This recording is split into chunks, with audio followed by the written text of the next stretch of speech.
stones, walking the streets of a place I call home. Along the Merrimack River, wind making me shiver. And today I'm with Olivia Keane, talking about women who are in engineering at UMass Lowell. So today my first question for you is, what type of engineering are you doing? Well, I'm doing my master's in mechanical engineering with a concentration in thermofluids and a thesis in nanocomposites. So with all that, what do you hope to do with your degree? I have no idea yet. I'm thinking of going into a doctoral program, but that's kind of up in the air with funding, so fingers crossed. Okay. Well, going to school and figuring out what you want to do, like, what made you interested in engineering? What made you want to study this?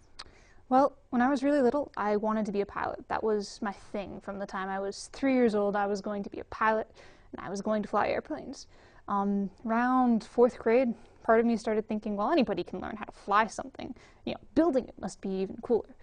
But with that in mind, I still wanted to be a pilot, and come my senior year of high school, I convinced my parents to let me take a couple of flight lessons, you know, just because if I loved it, then that's a semester off of flight school, and if I hated it, then that's a semester off of realizing I hate it and having to find something else to do.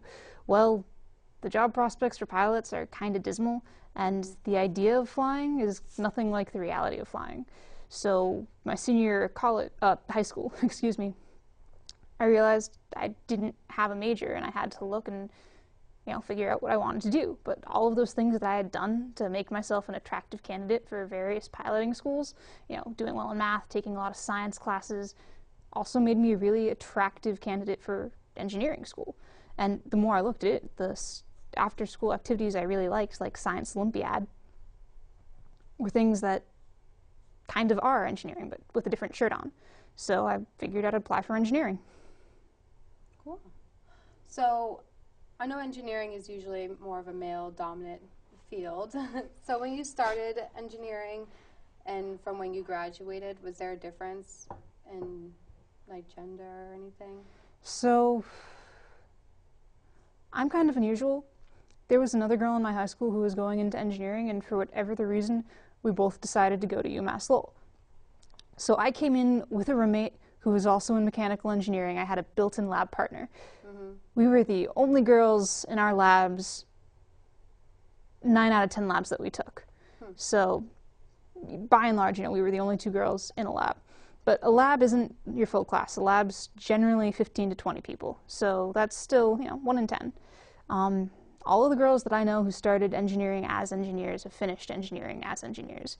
And the only one I know who's taken more than a year to do it is taking more than a year because she took a 6-month co-op and then did a semester abroad in Ireland, which, that's a year of, even though you're full-time in school, you're not actually taking classes towards your degree. I know a lot of guys who started as an engineer who are finishing as business students, and I know a lot of guys who are finishing as engineers but need an extra semester or an extra year to do it. So, as far as I can tell, the girls, if they start as an engineer, they end as an engineer. Yeah. How do you like that? Right? How does it make you feel being like one of the few? To be perfectly honest, I'd rather be the only girl in a group of guys than be in a group of all girls. I agree. By sheer coincidence, my freshman year of high school, just like through some scheduling glitch, there was only one guy in any of my classes. I went nuts. Now, all of, my school's small enough that you kind of have to be friends with anyone. It was a 42 graduating class. Kids, yeah, that's tiny. So you can't really afford to dislike anyone, but wow, I knew I didn't want to go to an all-girl school for anything after that. You needed the change. I needed the change. It's interesting, though, because when there's only 1 or 2 girls in a group of guys, they revert back to guy code behavior, provided you don't remind them that you're a girl. So there are a couple of things you can do if you don't want them to revert back to guy code behavior that reminds them you're a girl, but I personally find it kind of interesting to watch how guy code behavior is different than guy and girl code behavior. So I try not to remind them to see how long it takes them to, remember. There's still a lady in the room. Oh. So what made you want to go back for your master's? Because you already graduated. Well, I never really left, and there are a couple of different reasons because of that.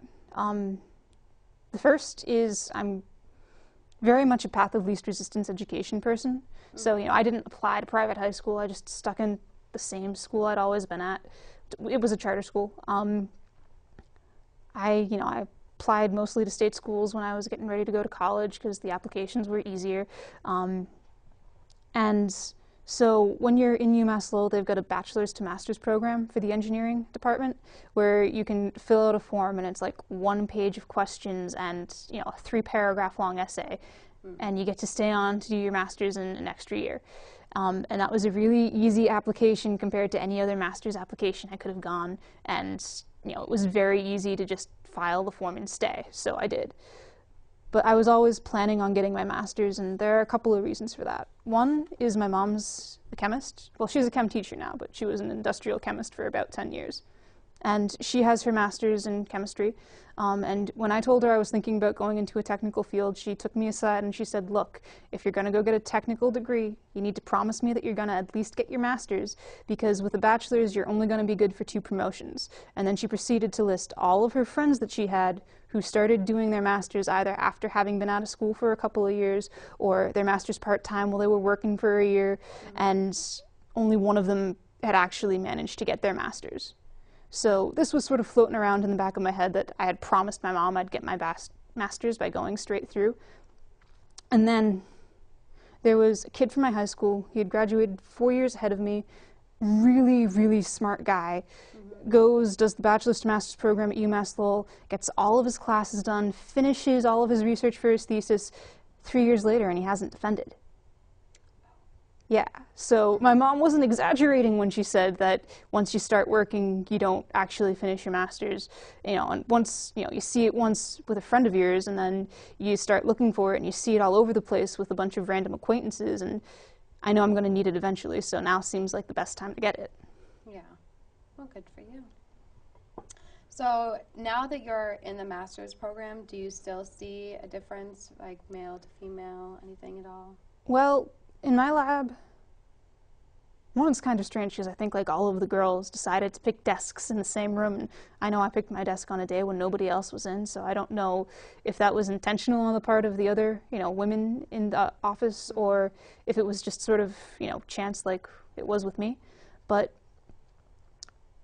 the ratio is probably about, 20% women in my lab as opposed to 15% in mechanical engineering as a whole, as an undergrad. I don't know if the other labs are better or worse, just because once you're, in a lab, you spend a lot of your free time in that lab, so it can get kind of hard to judge.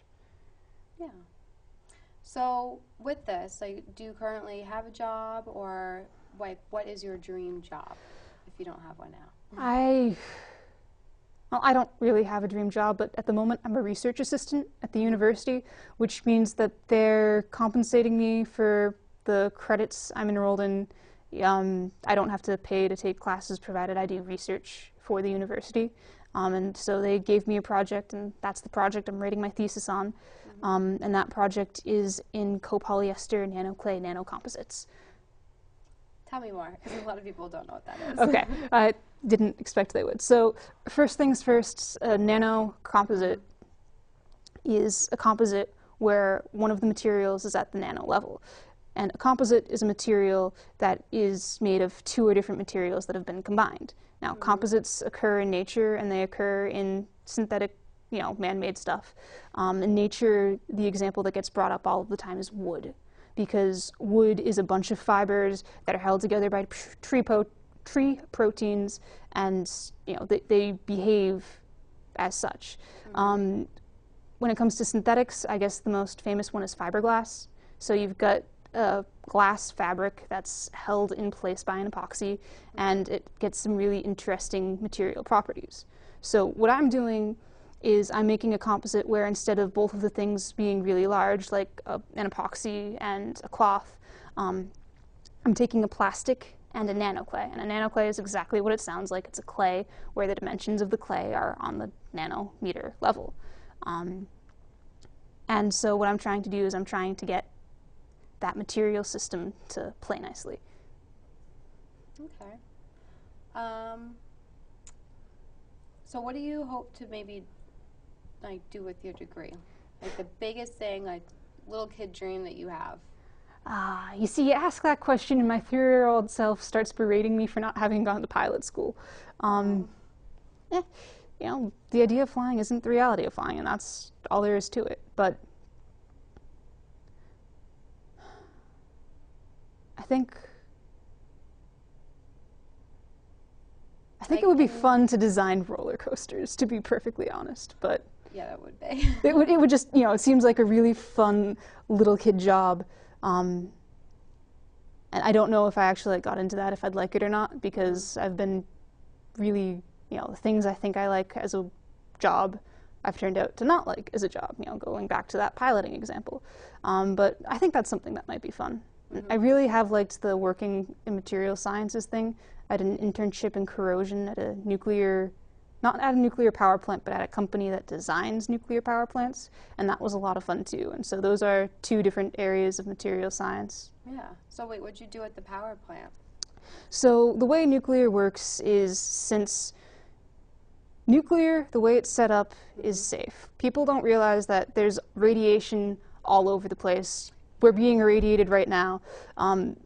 And that if you live within 50 miles of a coal plant, your annual radiation dosage is something like 100 times higher than if you live within 50 miles of a nuclear power plant.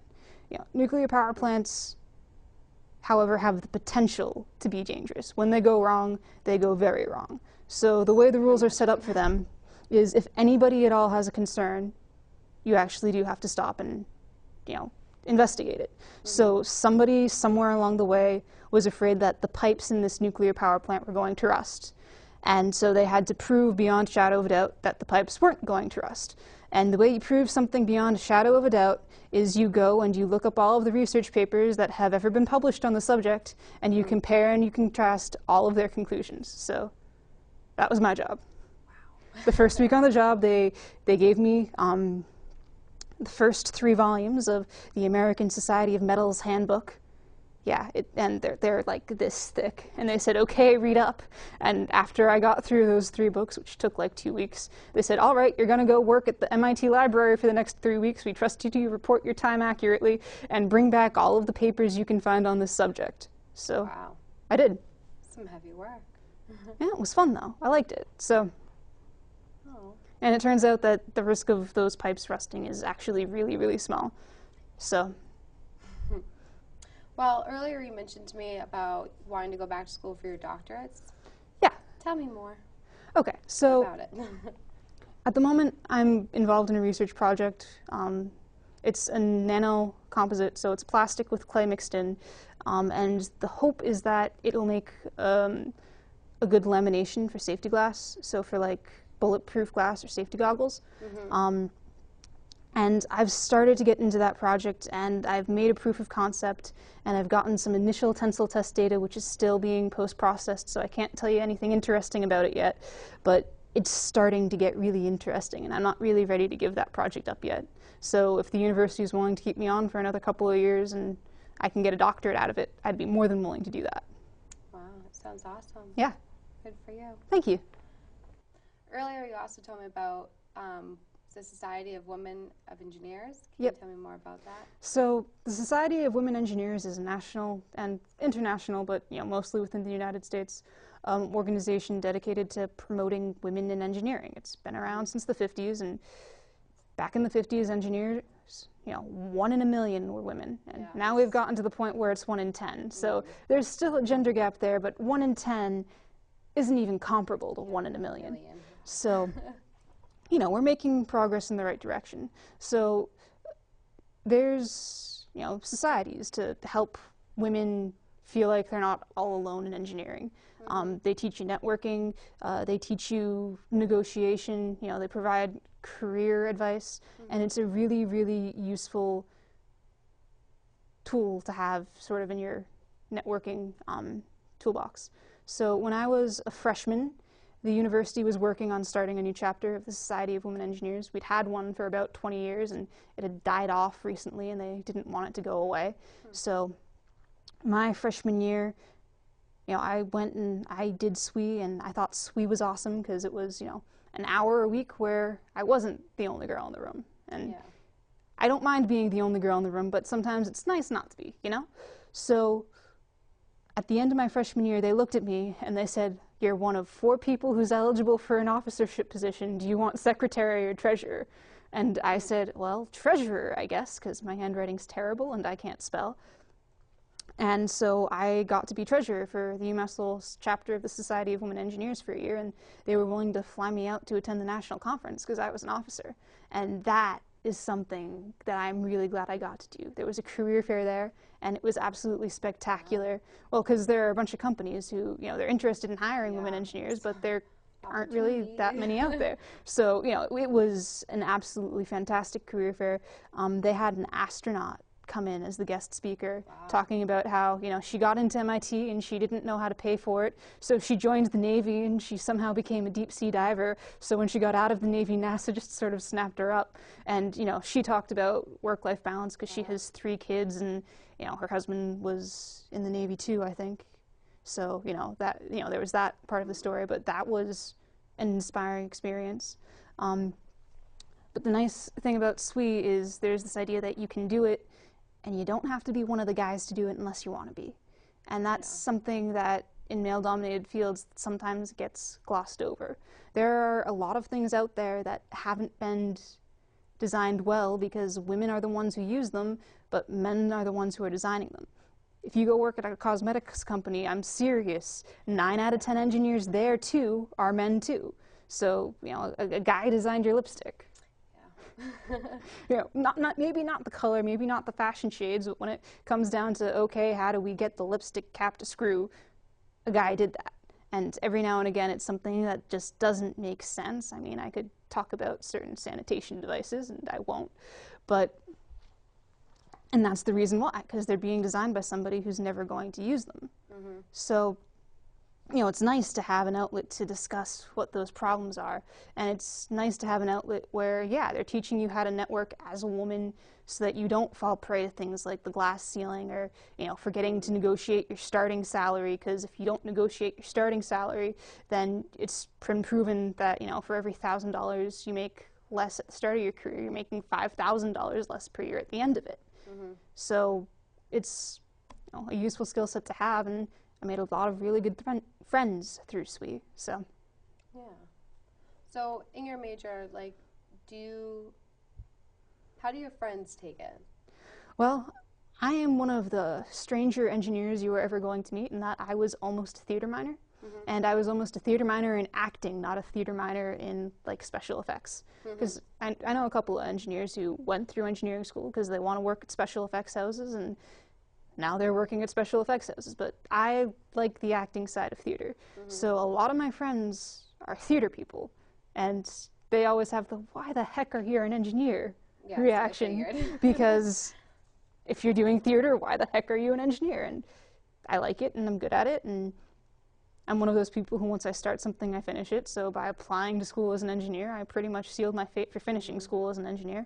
And then my engineers friends have the same reaction to, you know, the theater stuff that my theater friends have to the engineering stuff.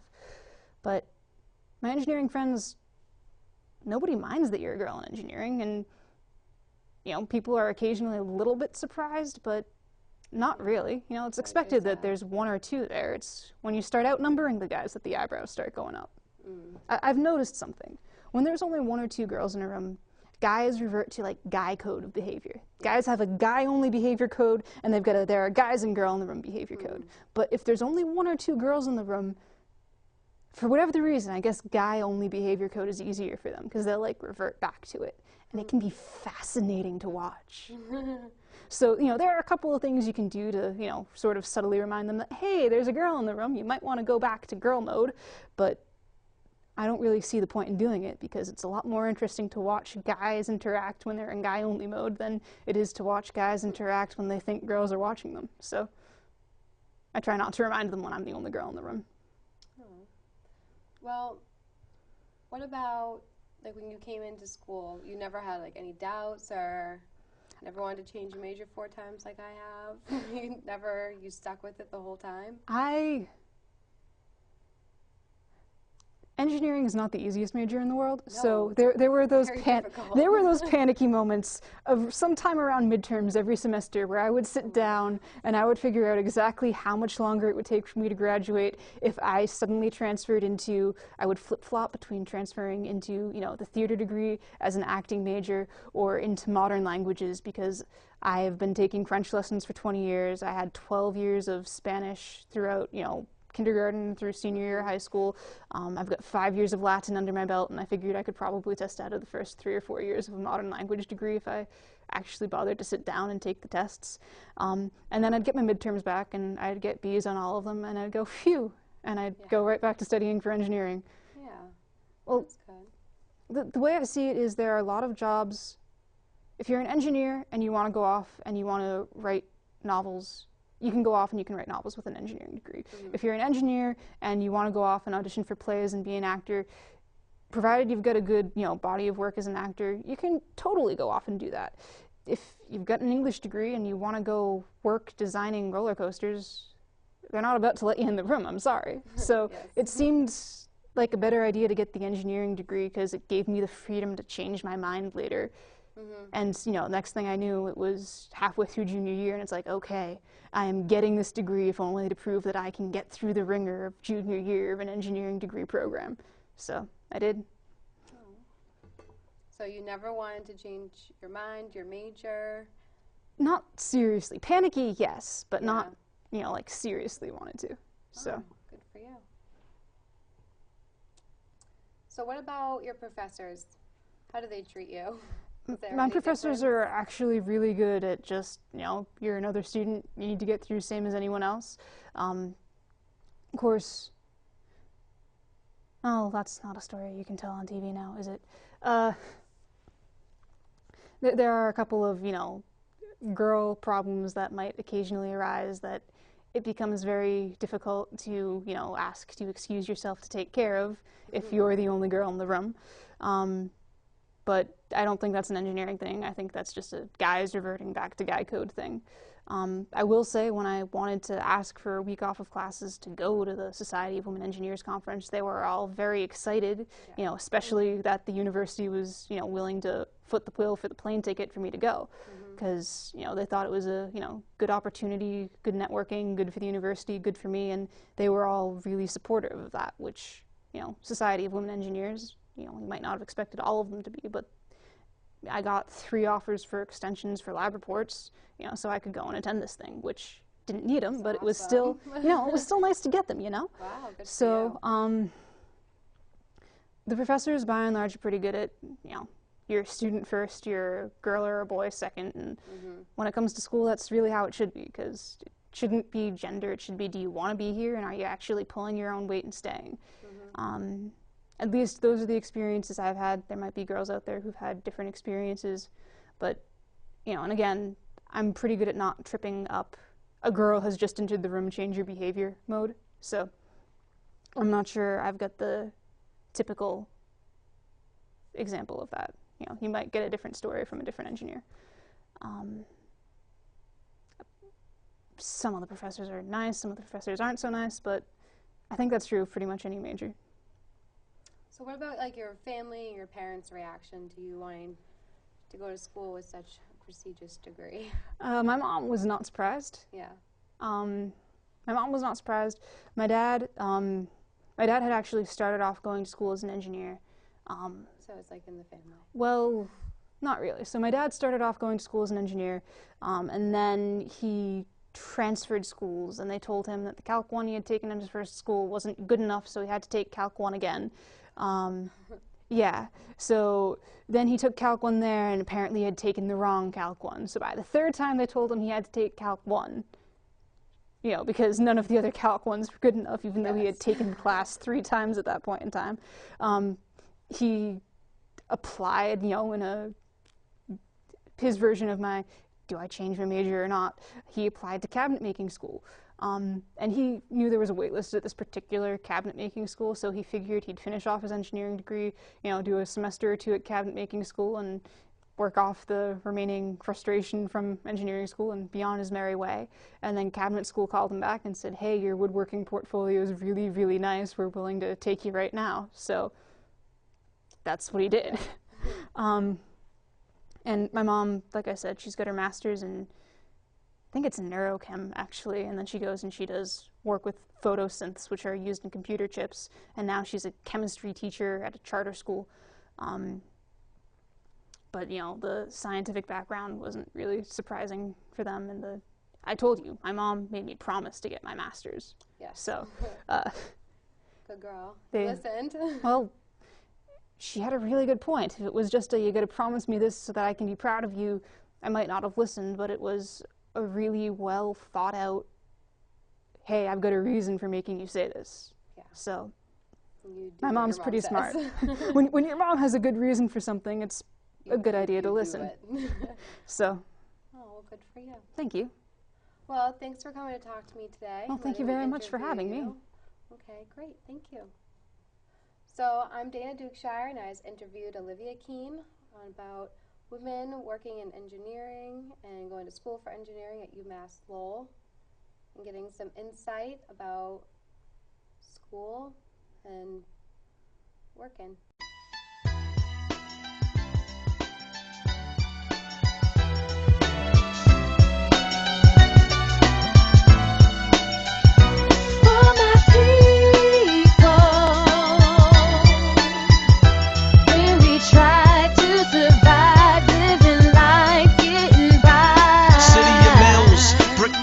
Cobblestones, walking the streets of a place I call home. Along the Merrimack River, wind making me shiver, sending a chill up my spine, but I feel fine. All in the same boat, sisters and brothers, future generations setting sail from overseas. Destination Lowell, the city of dreams.